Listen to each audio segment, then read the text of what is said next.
Check.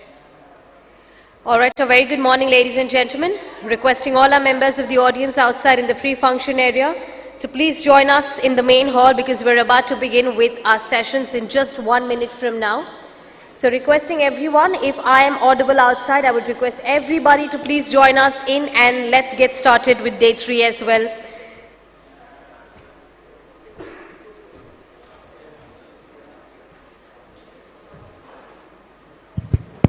Check.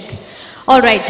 A very good morning, ladies and gentlemen, and welcome back to this phenomenal congregation, Day 3 at INFOCOM Calcutta 2025, themed Technology Future Forward.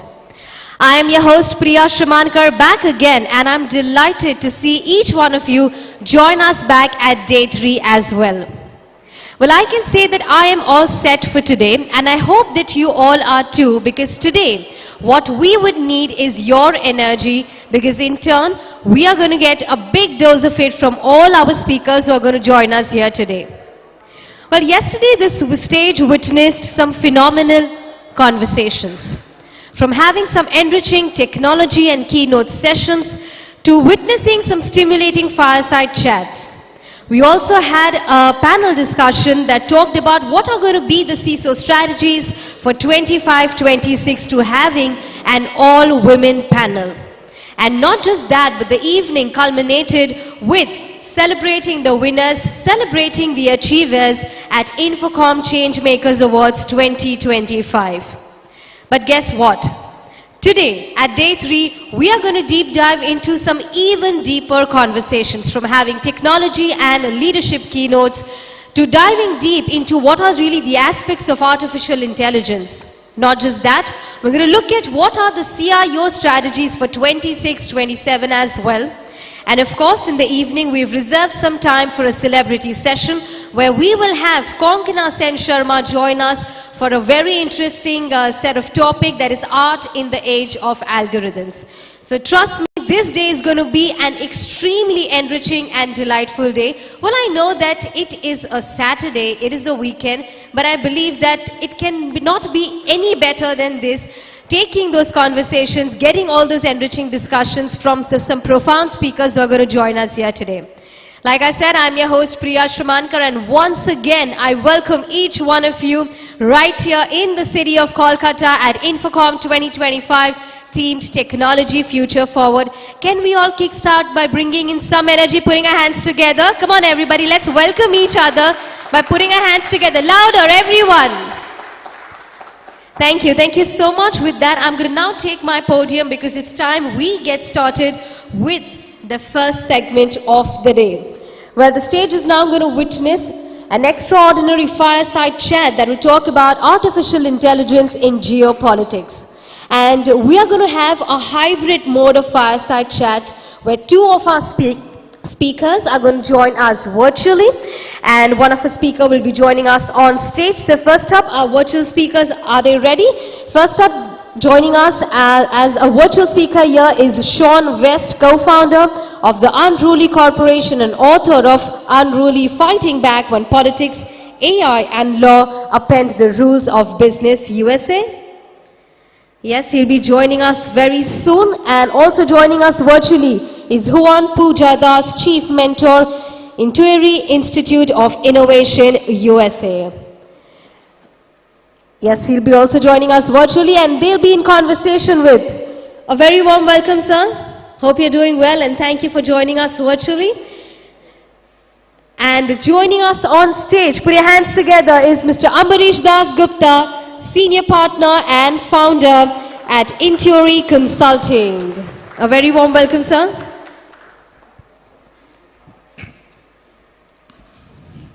Over to you, sir. You can take it ahead. Thank you. Hello, Huan. Can you hear me? I can hear you. And okay, good. Good morning. Good morning. Good morning to all dignitaries, attendees, audience, ladies and gentlemen. I thought that if we have the word politics, then in Bengal, even on a Saturday morning, it would not be difficult to fill the hall up. But that doesn't seem to be the case. There may be many also seeing it digitally. So today the topic that me, Juan and Sean will be discussing is AI in geopolitics. And just we know the recent incident of single killing in a country leading to an announcement that all kinds of movements of people from a parts of the world may be stopped. Like that, there are incidents occurring which is curbing the flow of talents. There are incidents occurring, the state-based armed forces conflict, which is curbing the flow of materials, constraining the logistics path. There are incidents happening which is curbing the flow of funds. There are, of course, we all know incidents happening which is related to the sanction, tariff, regulations. And today it seems like the old order of the world politics is no more holding. And the corporates are really struggling to confront, combat the everyday changes which is coming up, sometimes by the various announcements, sometimes by the mood on that particular day of the various leaders of the world. So every day they are going back to the drawing board and thinking where to procure their materials from, which path to use to bring the materials to them, where to export, where to open up their offices, where to send their skills and laborers to. In fact, my own research and think tank and consulting firm Inturi has been going around and talking to the multiple KMPs, CXOs, multiple board members, asking them what's keeping them awake at night, apart from the issues like growth, profit and all. But the one question that is coming up from everyone is that can you really demystify the geopolitical situation to us and address the blind spots of integrability of these geopolitical changes to my day-to-day operations. And that's what we are all working on. We have also produced frameworks and methodologies like a corporate foreign policy, the comprehensive external risk analysis, and we are continuously trying to help the corporates in bringing some kinds of discipline and predictability to this. Therefore, when ABP approached me, I felt that they are really way ahead of the curve because this is something which is yet not much discussed in India, at least in an events, whereas the corporates possibly one-to-one basis with their consultants are discussing, and I really felt that it would be good to have a discussion with two of my friends, colleagues, mentors. One is Mr. Juan Puadas, and he has been at the highest level of one of the biggest consulting firm in the world. He has also been sitting on multiple boards and handled various risk management committees, and in that he has also worked with many leading geopolitical research organizations. And also we will have Sean West. He is also very much into the applicability of AI in combating this geopolitics situation. He has written a book called Unruly. He has started his own firm, Hens.ai, and he also has been a deputy CEO in Eurasia, the leading research body worldwide. Now, I really thank Juan that even though this is their Thanksgiving weekend, so Juan still up awake at night at his 11:15, 11:30 p.m. now. And I will first therefore start with Juan, my chat with Juan. And Juan, in case you feel that you like to sleep, after your conversation with me is over, you can switch off. Then I will continue to have the recorded portion of Sean West because Sean could not travel. Sean could not be online also because of having some personal commitments over the weekend. But so he was kind enough to have his observations recorded. With this, I will start now with Juan. Juan, question to you to start with is that you have been in this, maybe in your 3-4 decades of consulting, risk management, advisory experience globally, all over the world.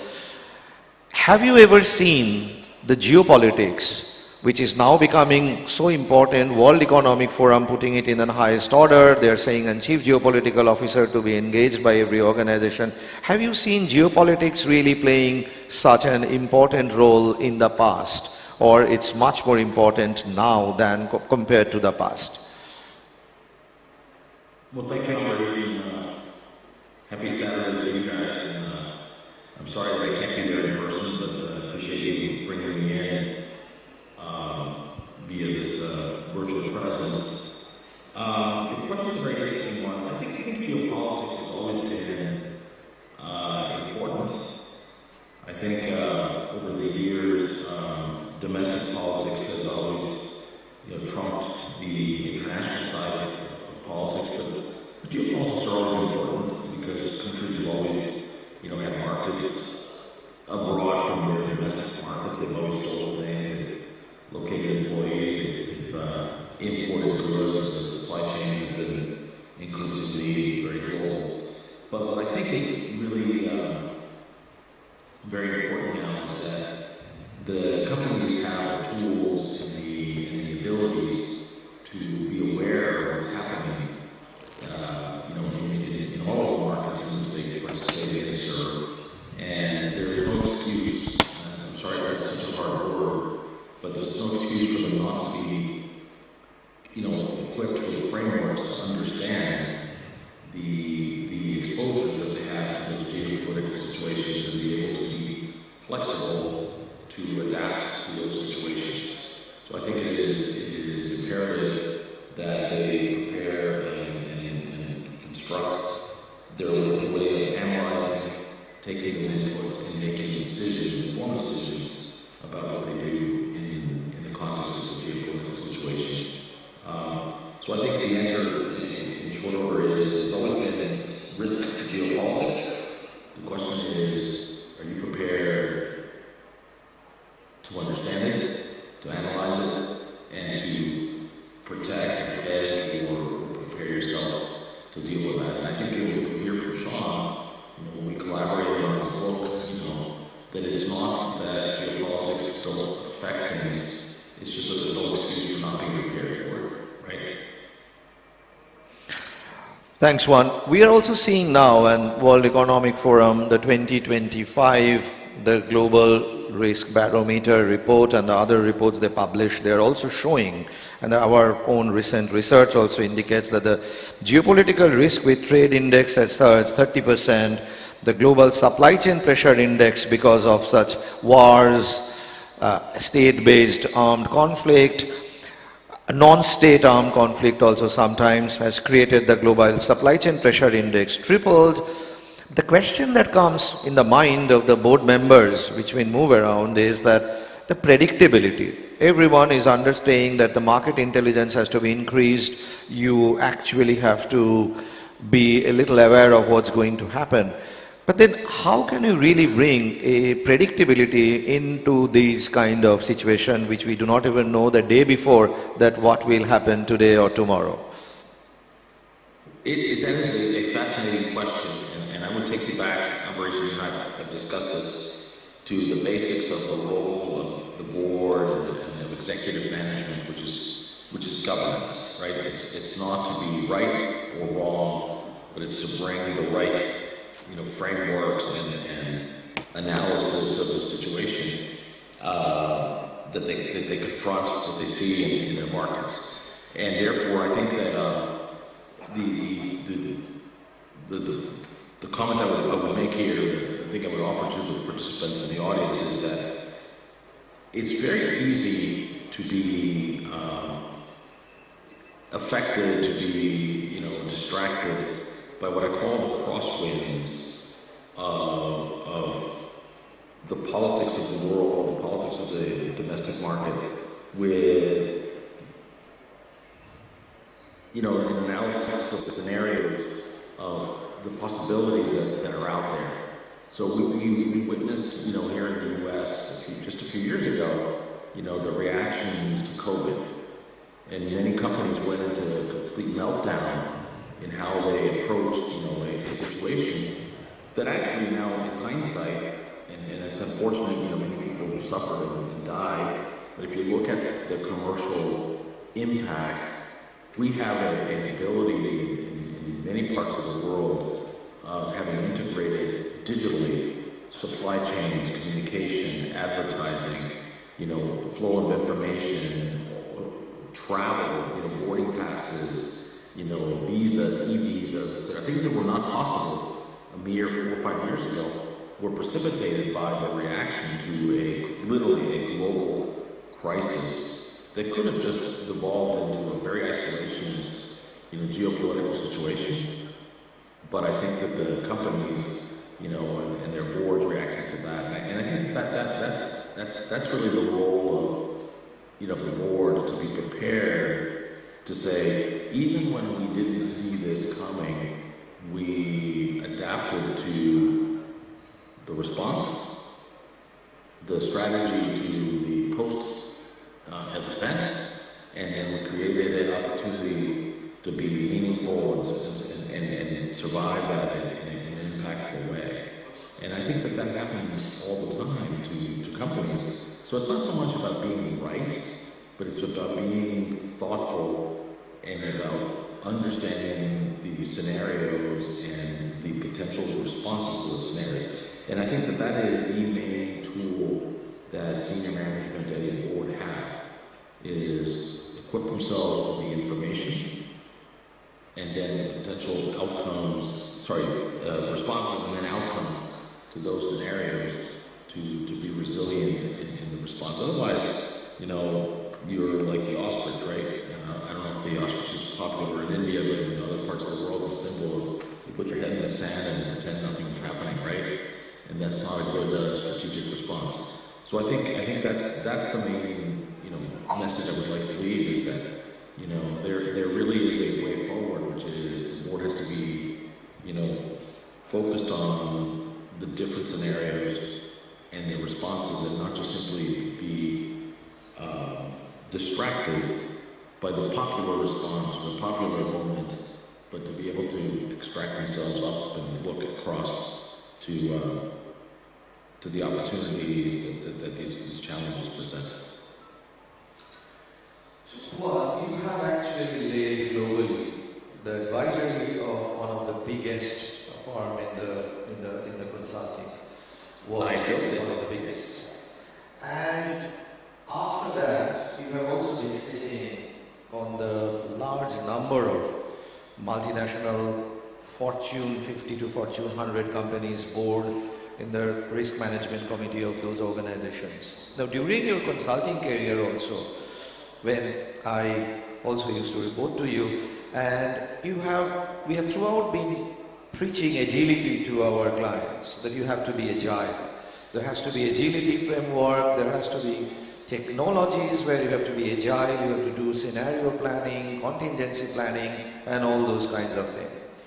But today, the situation has come to a level where this agility or this contingency planning is also costing a huge amount of money. Like the two countries' war, which is now in the headlines for the last 2-3 years, that has costed globally the corporates for withdrawing from one country around $170 billion. Now, this agility comes with a massive amount of capex, and agility comes with a massive amount of write-off of the capex also. Therefore, only the big firms possibly will be able to withstand such situations. What will happen to the smaller firms who also has an ambition of spreading their tentacles globally?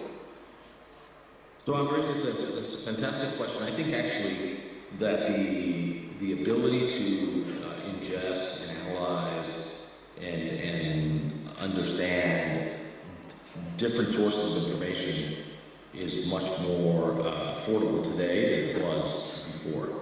So companies that have, had to spend, millions, if not hundreds of millions of dollars on creating information and sourcing networks no longer have that as an obstacle, to work and prepare the information they need to make decisions. And I think younger, smaller, more agile companies are showing that they can be responsive to many different situations in the market out there, because they have access to social media, they have access to different sources of customer information through their CRM platforms, through their ability to ingest data through the AI learning models, etc. So I think actually the world is more open today through those forms of IT than they were even 5 years ago, and I think that that's a great opportunity for these companies to be able to react. But I think that that's all great, but it doesn't diminish the need to have a strong governance framework where you are focused on understanding the risks, the challenges, and then how to turn them into opportunities. And if you're going to be stuck in your governance framework and it is rigid, it's not agile because it's the only thing that you listen to, that's to me where the risk comes in, right? So I think that companies that I talk to today that are listening, and I mean that, not just in the literal but the virtual sense, they're listening to their markets, to their clients, and are able to react to that and not just stuck in the perceptions or the frameworks of how the board thinks about their world, or companies that are going to succeed, big and small. And we've seen that. We've seen that, companies that did not exist,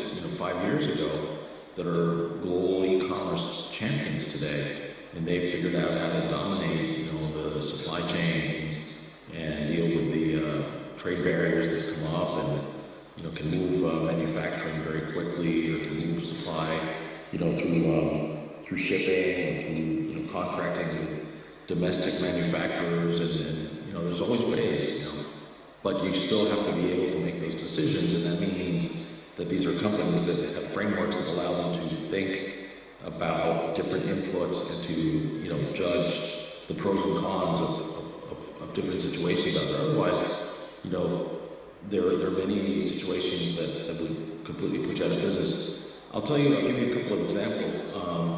When the world was brought to a halt from travel, right? I worked with a company that did not exist. It's a company that was created to share lab results. So literally you go to a lab, you get a test, and that result has to be sent to your doctor, in the US, your health, insurer, in other parts of the world, it's to the government. So this company had just built a very agile way of sharing those lab results. And they went to an airline and said, we have the ability to take lab results, test results, and make them available to you within the right, privacy frameworks.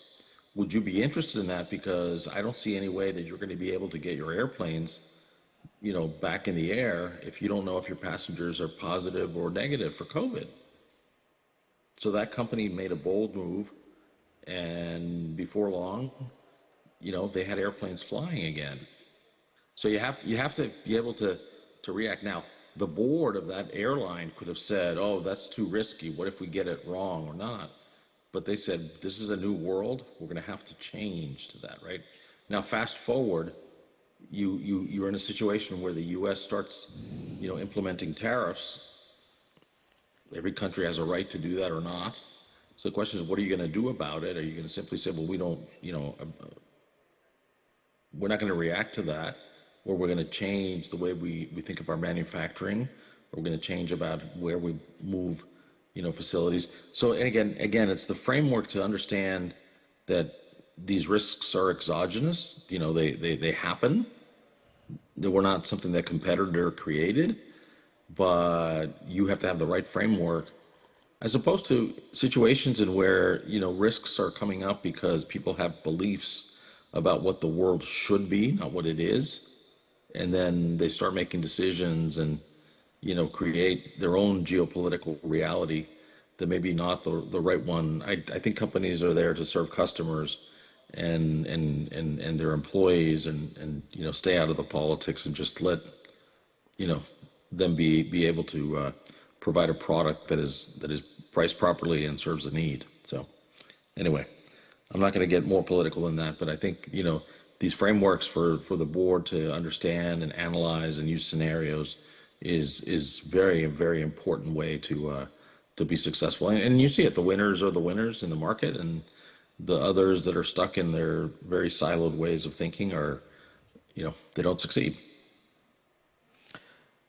Thanks, Juan. And we will come to the last question or an observation from you. Yeah.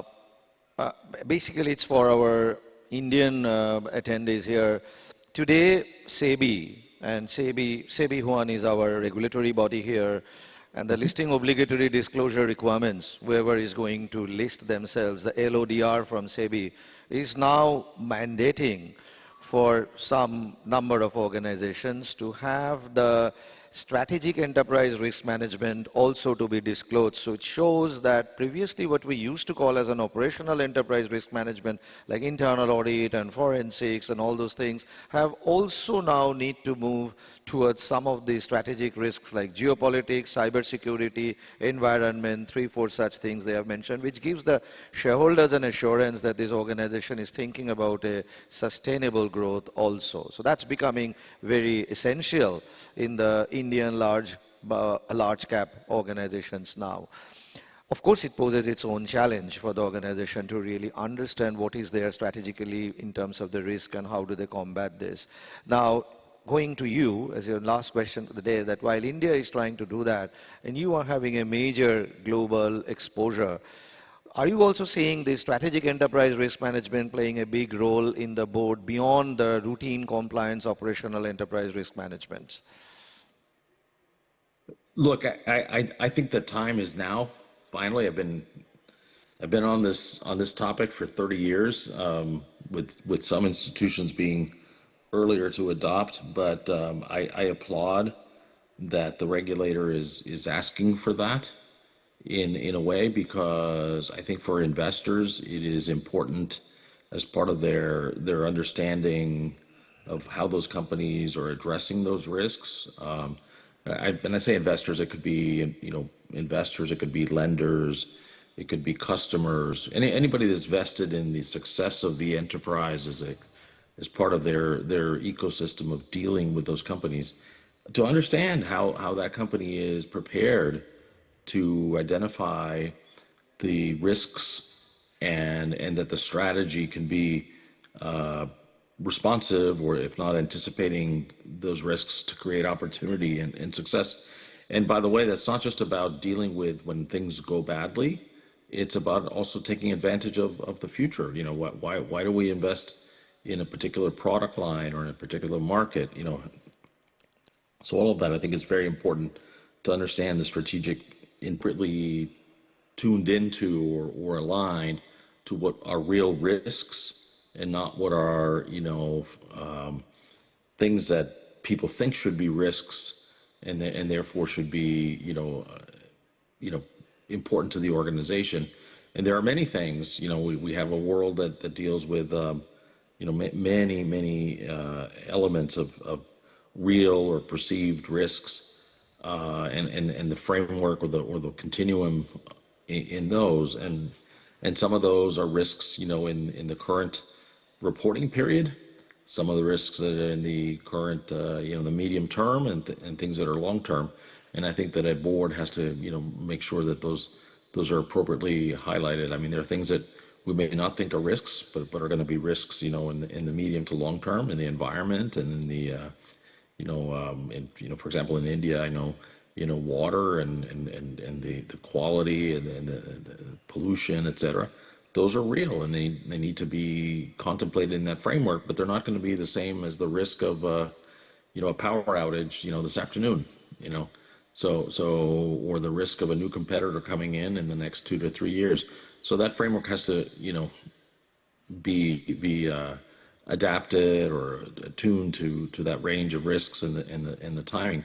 But there's no question that a strategic enterprise risk framework has to include the board, and should be appropriately disclosed and evaluated, as something that the company can demonstrate is a core to how they manage the institution, for the long term.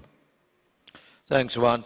It was really wonderful. And now we will move to Sean West for Awesome. Understanding AI in geopolitics from the Sean's recorded conversation with me. Juan, you are very welcome to stay on, or I understand I'll listen, yeah. you are hitting midnight now, so feel free to log out whenever you need. And Thank may you. I request the And thank you, organizer everybody. to Yeah. put Sean's video on? Hello, Sean. How are you? Hi, I'm doing well. It's great to be here. How are you doing? I'm doing fine, and thank you so much for agreeing to be here in this fireside chat with me. And would have loved to see you here, but I know it's a long way to travel out to India, and now it's also your Thanksgiving time. But anyway, nice to see you and hear you. Yeah, it's a pleasure. I love traveling to India. I've been many times, but could not do it due to the US holidays. So thank you for having me via video. Okay, Sean. Sean, today the spectators who are watching you live, they are representing various corporates in India, more in Bengal. There are students also, there are academicians as well, who are all here, and it may also be thereafter streamed, and many others will also be seeing it across the country or maybe across the world. Now today, as we discussed our main session, which we will be discussing and deliberating on, is the geopolitics and how AI is helping corporates in resolving or in taking care of the geopolitical issues. Now you are a big name in this subject. You have been working on this, I should say, ahead of the time. Much before this geopolitics became an issue, you were the deputy CEO of Eurasia, such a world-leading organization. Then you wrote books on Unruly, which is going around the world. And you also started your AI firm helping in geopolitics, hence.ai. And therefore you chose this as the center point of your professional career. So you're the right person to advise us on this and all the corporates on this. So question to you is that you also struck on a point in Unruly. You introduced the concept of an unruly triangle, interesting, where politics, technology and law converge to create some synthetic risk.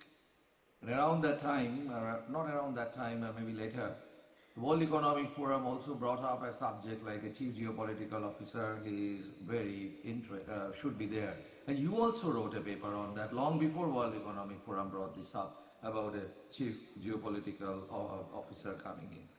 Now, corporates are struggling. Their supply chain, their material flow, their fund flow, their people flow, all around because of these turbulent situations, the relationships between the countries. Question to you, therefore, is that this concept of the chief geopolitical officer, the CGO, how will this shape? Is it something different than a government advisory position that many corporates used to carry, or will it have a different ramifications, different meaning at this point in time?